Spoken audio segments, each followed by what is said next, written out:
Steve Robert hi Dallas Texas khuchuak a si Dallas a khua sami si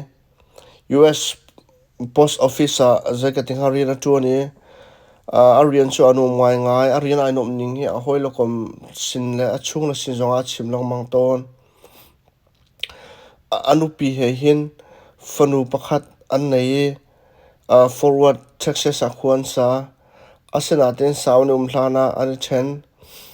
an Fanu kum thuma sia hin ani chen amai kum leya anu pi thing zong ni tlangwal dang nei thane a Grand Prairie a khuan sa Steve ni afanu Maria chu zekating ha khot be khianak ben to anu sina khwa sa Maria hak chil chun hak cha fel tuk mi le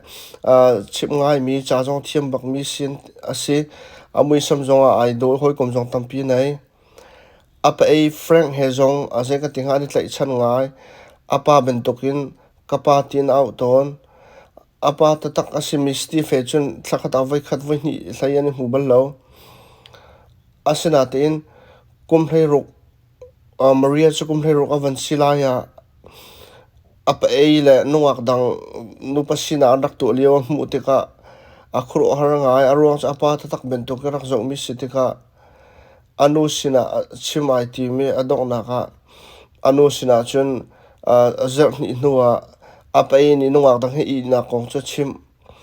asinatin anu ni chu athin tu hang loin kema tlamtin lo si nurse kasi zantla headset emergency rian ruanga ka man lo la kawa jong chan ka pe kholo ruanga zeka tingan nuak dang he ma ti chan rak man mi jong kai ma tlin lo si tia tia wa chunga mo chinak zem anei lo Maria di chen anu ni mati khoro mi chakru orangai anu ni khatia ti ruanga apahran chunga khan athin hang to ap ei chunga khan apa ta taksim Steve sina ding nakal Steve zong he anungak no Sandra he an le Maria chu apa sina chuna di nu ka zar khat nuwa anu le sina vakir than asinatan apa a Frank ni chun zekatinga an sin umadu ti lo aruang chu family pakhat nuam ten pakhat le pa i thai thiam le nuam te khosak dingan ti lewi khat lai ithial thul thal kha du lo we ma chan sinan umtar du ti lo ma cha Maria chu apa sina kir than le zekatinga Maria nu zong na va thing he chu a thani va dang ngai chan le Steve ni chun afanu he mate anvan umti tika anu ngai Steve ni chun afanu chu movie na zo pi restaurant zekatinga kalpi dot nak tak he afanu chu dot ya zo khen le afanu Maria zong chu Eastern High School a siang van kai asingkai na ga hena alar ngai amin zong amui zong ai do pi na cha zong thiam ngai alar ngai asina te in nom ngai in chan man lewa zeka tinga thi nak ne an chunga riana vantuan kum thong kha ko song ko le pathum zan le Steve le afanu ni chun rolan aiti mai le ko na bi ne ruwa rol id nuwa Steve chu biak na apuma avakal apum lewa apovon fak ngai pum di man khak man lo ina avantin ina anungak nu le afanu chun rak me thut na ka chun azaw kadam cholte la ti aro po fa mi kha asna te in adam kholo zana van tla chilama zot na ka zol chinlamang patling cha jong tur khar ngai anungak no Sandra ni ambulance avan chon pek e asna in ambulance avan phan hlana Steve Roberts anun na kaliam chun zong azai man ichak nak zai nei lo na tin mati che khat lo po 5 an team jon khro har ngai medical examiner zong ni khan zewanda athi ti mi kha azai ka ting avan investigate asina ten zewanda thi ti mi khan mu kholo heart attack in the thitia arekota antrial Maria zong ni apa amazok khen big to apa Robert ni thi taktika chun apile pusuna avachial than Mansfield High School avai thial thar Maria jong chu la sengka nak zonga azai ka ting ha asia tele cha chimtun ha zong an dot ngai cha le zong betak ting azai ka ting avan thiam mi kar matlang than ngai le Makas High School a chun hoikom thar Stacy Height avan nei le Stacy Height zong he azai ka ting ha Maria ni cha kom big mi se an zia za te na azai ka ting ani lowe ani kom ngai ngai January thla kum thong ka ko som ko le palia khan a vai kha cho zai ka ting ha an chong sia pa ni ingsa pek mi library a Shakespeare ni tial mi Hamlet ti mi chau khan relti library a chun ma chau chon van rele Claudius ti mi ni a unau pa azai ka ting ha atha e angai chi na kong ma kha van rel ma chun Maria ni a hoinu Stacy sina chun minung he kan ma ni kan pal mi thil ko zonga ingai chi nak anei baklo mi minung he anum khotia na zumot anum khotia na zumotia hal ma chun Stacy ni chun Maria hal mi bentuk te khan asrim ko laino kan timi na zong ne hin zai ka tinga mi an tha an tika hin zai ka tinga chi nak nu na nei ve hamo ti kha avar hal ve trans Stacy ni khan ma chun Stacy ni chun zai ka tinga be ro so Hamlet or Shakespeare ne til mi chau an rel mi kong be ro so be la mo ro so ati lewa Maria chu ro lo pin khin amit maya vani thlenge zai ka amit mai ngai chet nak la lung koi nak na khate zai ka tinga thut nak nu le chuna vani mer avan thu I tu nga chun a he chetia mi thli tlai na trap ma ti Maria tika chun Stacy ni chun ma chu naw na ma poi nga yama ti chuna ta ha tia khru har ngai Stacy ni chun Maria chu yama ti chuna ta tia azai ka tinga bia van hal asina ten Maria ti chu mit phai chethin phan na kana law nak lengai chet nakin azai ka tinga Maria chu amui mai in alang adong na ka Stacy ni chun bia van hal le ale balti lo tika line hana no da ti lo wa chun matkhum hla min ni sola khawan tho chang tu ati ati chapo betak men tukin khina vanti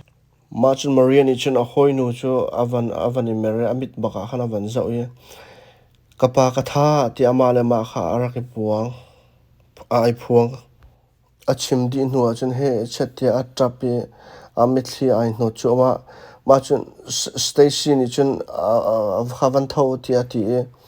zai ka tinga thilum tuning chu zai ka tinga Maria chu Stacy ni betak tena van hal Maria ni chun achim ni nga chun Maria ni chun chemistry practical an to lewa lab in zai ka tinga thina zai ka poison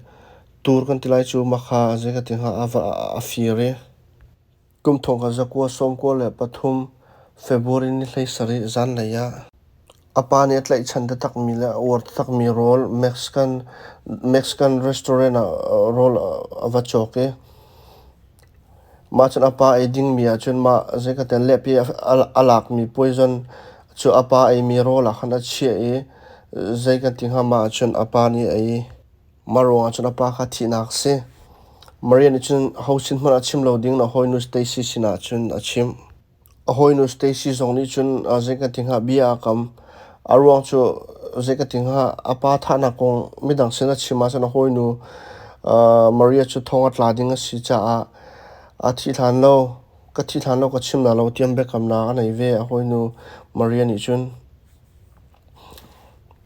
ma chun librarian chun chua asina te in Stacy ni chun bethimam tok chimlo van chu a har ngai chim lo wa chun ama zong kha sual ben tok na ai mu rol zong ai kholo leng zong a chuak lo Stacy chu zai ka tinga ma bethi van thei tika khan alung thin anum lo ngai nga vai kha chu Stacy ni manga van nei amanga zai ka tin thlana ama lor ko me ro lo pi in Stacy apa chu ma thlana chuna van ilang Stacy sina chun Fanu Maria ni zeka tinga atha na kong chu zeka tinga chim dingin Maria pa thla ni chun amanga chun rak chim adong na ga manga van nei tha ni amanga chun a hoinu Maria ni chun zeka tinga zan mui laka he chet ti arak doi than ma amang ro a chun za jong it kholo ya taksa jong ni chun tur ngai ngai alung re thei nak ja tlaw kho nak dinga he chet alung re thei tuk ruanga zu na ding azika ti acha jong kha khayu sai khoti lo Stacy ni chun a hoinu Maria chu zeka tinga mu lai azeka tinga angai la ngai ma ro a chu siang zonga azeka tinga akai lowe an siang nian tarmi zeka tinga yearbook an timi maka man thak zonga chun alang velo ma chun ama zong ni chun zeka tinga Stacy zong ni chun adir huna cheni kha zotika atharo ngai ti kha thei zeka tinga lungthin lei zeka tinga adam lo mi izo vai pia nak se khan zonga avapia asina ten zai man kha a thu leilo chuti chun lungra thei nak le lungnom lo nakin a hoinu bethi chim loading in I kam mini chun anun nak betak te na ro bethi jong chu chim man selo doctor te ni ha da check ro a thi tin an ti phone ne kum khat jong liam man chang ne zeka te zai pia thula ti kha rut lo ma cha dai ten tu ai zoom asana ta di adok na ka chun zeka tinga ma bethi chu zeka tinga chim lo khoti lo zeka thari chung bak chim loading in zeka tinga nuwa forward police station a chun avakali Maria Robert ni apa kha zeka tinga atha mi se tia ava phone ma chun zeka tinga maka palak department jong ni ma bentok thopa van thai than tika Maria pa chu zero da thi timi zeka tinga a case khan an van zau than ma cha chun palak pol ni khan Maria apa ni zeka tinga lab test an rak to leo I thi nak zeka na poison ma alak lelak lo kong kha betak te van thlat hla I maka chun zeka tinga rak lak ko ti mi kha an van hu le palak pol ni chun Maria ni apa Robert thi atha sia chun zero da death certificate a hin zeka tinga heart attack in a sikho te bentuk na kha an van ni chai chan asina te in a heart attack in a thi ko tia an rak zum ronga hlat hlai nak tha ten an rak nei lo ronga ma ten rak tril mi kha se e macha investigator Paul ni Steve Robert he a heart attack and mo silo ronga si atu poison pakhat khat ronga thi ti mi kha thain du ronga zeka tinga ataksa zeka tinga lepan che mi ma kha zeka tinga atharin exam na van nei than ma ataksa tlompol ataksa chewra andak che mi examiner Paul ni an van check chu ma lewa chun Stacy le Maria jong chu hoi kom pakhat le pang I huat na ruang I asilo I tan mi na sul mo tia he chat an van thlat pa chu ma ve ma chun Maria jong aliam chia tombia investigator Paul ni chunam van zau Maria chu zeka tinga apa po uma han ai num lo ngai apa cha do tu kona te na na kho he a khote tu ka ti chun a sianga nak zonga hoi kom an arak nei lo e arak num lo to ke anu sin le umok zo that lo ti kha khatin khan num lo ngai chan arak pang ve ti khan thai apa le chun do tu ko na in an nak sang le apa le hen nak in zong afa tok anum lo tok ti ben tokin khan aseng kana so hoi kom zong nei lo raknu anu sina chun a chimton asina te anu sina apa ne adot lo nak le zai dang chu chimbal lo Maria he apa ni hin zai tlong da dot ti mi chu an nak an sang le hoi kom na le in pa chak thang tha zong ne an thei peng mi khe ase mati siko chun apa anu nak tiang lakin te ben tokin zero he Maria ni hin apa tha ha ti mi kha se aruang he an thei thiam lo ngai zero ka da singha tia an ruat len investigator por jong ni khan Maria pa Steve chu ataksa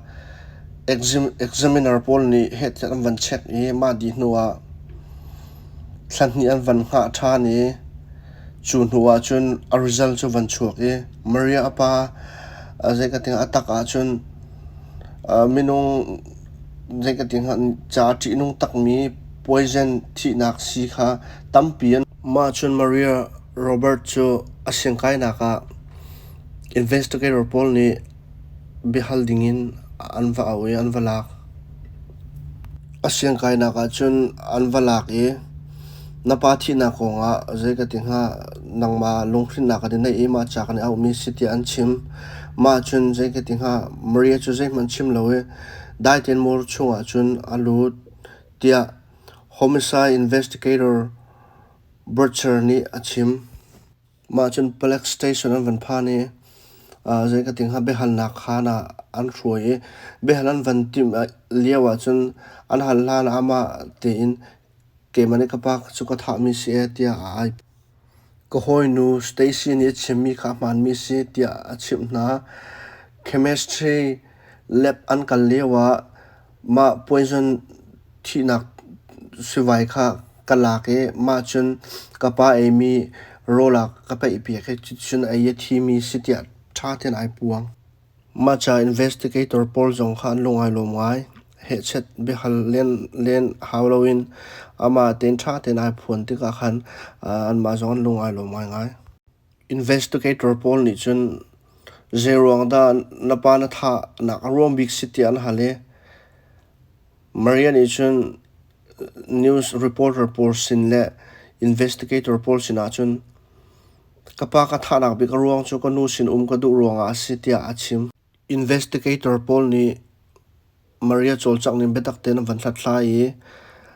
Maria apa ni Fanu cha life insurance thong somruk kro van chia piak mi awmi investigator Paul ni Maria cholchak ning betak ten van thlai apa ni athi tak nuin khan apa sin in life insurance thong somruk kro tangka athau asana ten ma tangka chu a hello a mang so lowi sengkai nak cha betak te na man ti min hu ma cha Maria ni apa chu anu sin ka du ro ka tha sitia chimi jong kha je ka ting an zum piak zum lo ok thalo sitia anti arong chu ma tangka Paul jong chu je ka ting University of Texas sengkai nak ning cha man ti mi tha te an hu piak asana te in Maria ni chun KaPa thi tho chun kanu sina kumla te se koi jin mi velte chu atling hleilo anu ni chun tlangwal dang rei tha ni Fanu chimlo in Florida le ya an rakhial maruanga Maria chu apile apul sinar nak ase Maria ni khan apa rak tha ka te khan anu sin arak chimna tin anu ni chun Fanu thong tla ka sin lo ronga ma se mo zai ka ting alung ra thai tu ronga chim so mi phuna arak ro piak dak singa Maria nu ni hin zai man achim lo Maria Robert chu mai thani kwa thong khat za kwa som kwa le pruka khan apa Steve Robert atha ronga kumkule kumsri chung thong tla ding in just ni bikhia nak an nei I thonga an thak ma vil kha aslai kalom